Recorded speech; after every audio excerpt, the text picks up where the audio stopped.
dia, pessoal!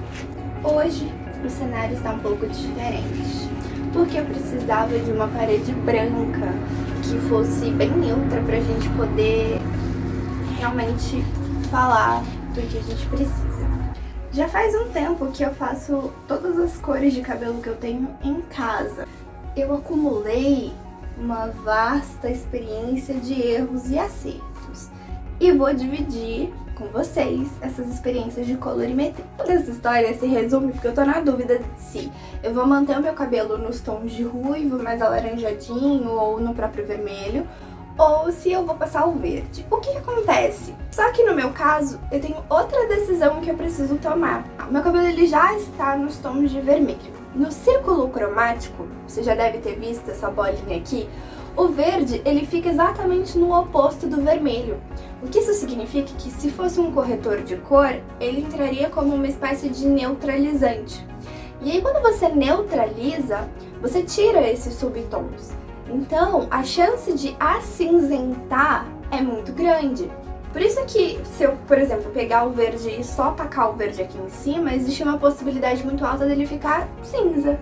E verde só em alguns pontos que a descoloração já tá mais amarelada. Por quê? O vermelho, ele é um pigmento puro, mas o verde não. O verde não é um pigmento que existe na natureza, é aquela coisa de cores primárias e cores secundárias. O verde, ele é a mistura do amarelo e do azul. Quando você pega o azul e mistura no vermelho que já tá, vai ficar roxo. Quando você soma o amarelo que tá ali em cima, fica uma cor de burro quando foge. Você precisa somar também que o nosso fio, naturalmente, ele já tem alguns pigmentos. Se não me engano, é o vermelho, o verde e o amarelo. O nosso fio, desde o momento que ele nasce na raiz, ele já vem com esses três pigmentos. Por isso que cada cabelo reage de uma maneira na descoloração. Inclusive, é por isso que a gente sempre precisa consultar um cabeleireiro ou um especialista para saber como ele vai se comportar no nosso cabelo. E aí a gente fala do famoso teste de mecha. Primeira coisa que a gente precisa saber quando a gente vai pintar nosso cabelo é o nosso tom de pele. Por quê? Se você tem um tom de pele, por exemplo, muito quente, você tende a ficar melhor com cabelos mais quentes. Então, tons de castanho, o próprio vermelho. Se você tem um tom de pele mais frio, você tende a ficar melhor com tons mais claros. Então, o loiro, tons mais acinzentados e assim sucessivamente. Como é que a gente descobre o nosso tom de pele? A gente pode olhar pela veia. Se você tem as suas veias mais azuladas e arroxeadas, significa que o seu tom de pele ele é mais frio. Se você tem as veias mais esverdeadas e azuladas, significa que você tem um tom de pele neutro. Agora, se as suas veias elas aparecem mais no tom da sua pele, mais marronzinhas, significa que você tem um tom de pele quente. E aí a gente tem as variações, é só pra você se identificar qual quadradinho você se encaixa melhor. E aí eu posso pegar uma outra régua pra tomar essa decisão, que são os subtons. Isso a gente pode ver muito pela maquiagem, quando você tem um subtom mais amarelado, rosado ou oliva. Geralmente a gente descobre isso quando vai escolher a base, e aí eu trouxe um exemplo. Quando a gente tá falando da altura do tom, a gente tá basicamente falando se a base ela é mais escura ou se ela é mais clara. Ó, quando a gente está falando do subtom, a gente está querendo dizer que a altura do tom é muito parecida, as duas são claras, mas o subtom é diferente. Então você vê que essa base aqui, ela é mais rosadinha e essa é mais amarelada? Dito isso, a próxima análise que a gente faz é o diagnóstico do nosso fio. O que isso significa? Se ele vai aguentar passar pela transição. Então, se ele tá elástico, se ele tá poroso, o quanto de força ele tem, se ele tá muito oleoso. Todas essas coisas vão influenciar na escolha dos produtos que a gente vai aplicar no cabelo. Eu já conheço meu cabelo, eu sei que ele aguentaria mais uma descoloração. E digo porque já passei por um corte químico. Outra coisa que a gente analisa é o seu histórico capilar. Então, se você já tem alguma tintura no seu cabelo, se você já tem algum processo químico que você passou nele, tudo isso vai influenciar na hora da descoloração e, consequentemente, na hora da coloração.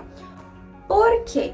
Tudo isso é químico, os químicos eles reagem entre si. É por isso que dizem que o corte químico não acontece necessariamente na hora, o produto ele continua agindo no seu cabelo ainda por alguns dias. O teste de mecha eu vou fazer aqui com vocês. Nessa mecha aqui, porque eu acho que vai dar pra gente entender bem. Aqui a gente vai ter a reação do meu cabelo natural, o tanto que já cresceu de raiz, pra vocês verem como é que ele vai abrir naturalmente sem nenhum pigmento.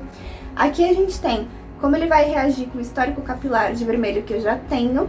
E aqui as pontas que estão mais escurinhas, porque não tinha descolorido tudo, porque elas não estavam fortes o suficientes quando eu fui passar o vermelho. Então a gente vai passar descolorante aqui e vai ver a reação. Estão muito altos, deixa eu abaixar vocês. Ui, vocês não estão conseguindo ver direito o que eu quero mostrar, então deixa eu ficar legal.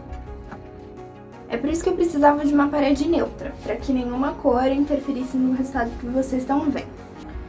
O que acontece? Quando você vai passar o descolorante, geralmente a raiz que tá mais perto do seu couro cabeludo, ela esquenta. E aí, como ela esquenta mais rápido, porque ela tá mais próxima da sua circulação sanguínea, ela provavelmente vai descolorir mais rápido do que as pontas. Por que eu vou começar pelas pontas, no meu caso? Como ela vai demorar um pouco mais para descolorir, e ela tá mais frágil porque ela já tem tinta aqui, eu vou começar aplicando por ela e vou subir pra raiz. Por quê? Se quebrar, quebra embaixo. Quando a gente vai lá no cabeleireiro que a gente quer mudar de uma hora pra outra e ele fala, eu preciso fazer o teste de mecha, ele não tá falando só do quanto o seu cabelo resiste. Ele tá falando do quanto ele vai precisar neutralizar, matizar e etc. Por quê?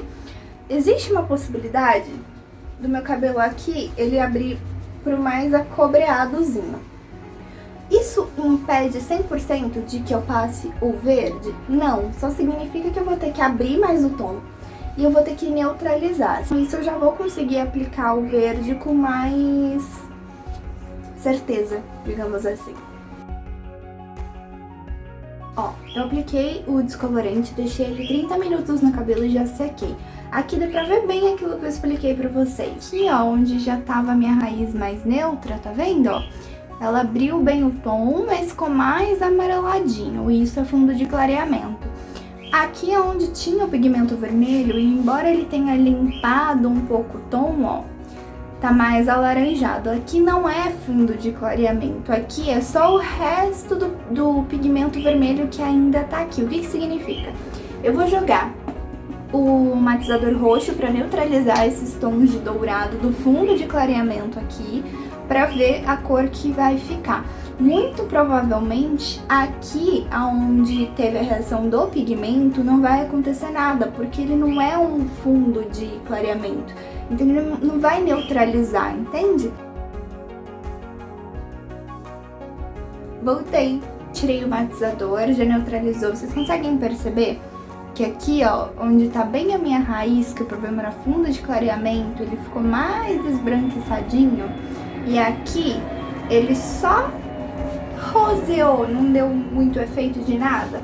Porque o papel dele é exatamente esse, ele é só neutralizador dos dourados de sol, de tempo, essas coisas. É mais pra quem quer manter ou quem precisa ajustar pequenas correções. Se você quer um efeito mais poderoso, provavelmente você tem que usar um corretor. E aí eu nunca usei. Mas assim já funciona pra eu ter uma noção. Esse é o nosso teste de mesh. Agora é só a tintura que você escolher, você aplicar aqui em cima. Eu ainda não tenho certeza se eu vou mesmo colocar o verde, porque algo me diz que ou ele vai ficar muito escuro, ele vai ficar um marrom meio esverdeado, que talvez eu não vá gostar, ou ele vai manchar, porque ele vai pegar só aqui onde tem esses mais amarelados, esbranquiçados, e aqui o que vai acontecer no cabelo todo, ficar umas manchas com mais pigmento vermelho, eu acho que ele não vai pegar. Então talvez eu passe só o vermelho mesmo e mantenha uma cor mais uniforme. Vamos ver. Ó, pra vocês terem uma noção, eu passei óleo no cabelo, tá? Não estranhem, por isso que ele tá com essas pontas, mas é sempre bom passar um olhinho. Eu deixei durante a noite, já a mecha clareada, limpa, digamos assim. E vamos ver os próximos capítulos. Trabalhadas assimétricas ou cheias de texturas. Você pode buscar por referências na alta costura, vestidos de festas ou tecidos atemporais. Tudo depende da história que você quer contar. Eu posso até não ter o evento para usar essas roupas, mas certamente eu vou ter o look.